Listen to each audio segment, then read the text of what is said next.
อยากบอกฮักเพื่อนคนหนึ่งที่เรียนอยู่ห้องเดียวกัน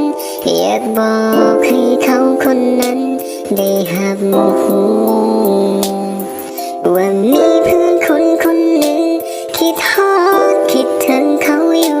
หากเขาได้รับได้หูแล้วเขาสิฮักบอก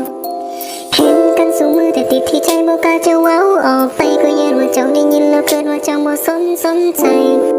แล้วคอยต้องทำอย่างไรเวลาอาจารย์จัดกลุ่มหอยอยู่ร่วมกันและนั้นคงเป็น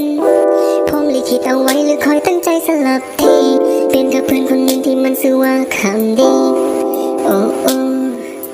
เจ้าคือกำลังใจที่เฮ็ดให้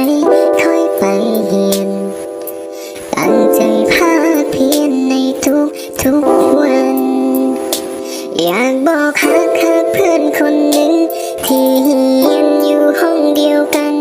อยากบอกให้เขาคนนั้นได้รับรู้ว่ามีเพื่อนคนหนึ่งคิดฮอดคิดถึงเขาอยู่หากเขาได้รับได้หูแล้วเขาสิฮักบอก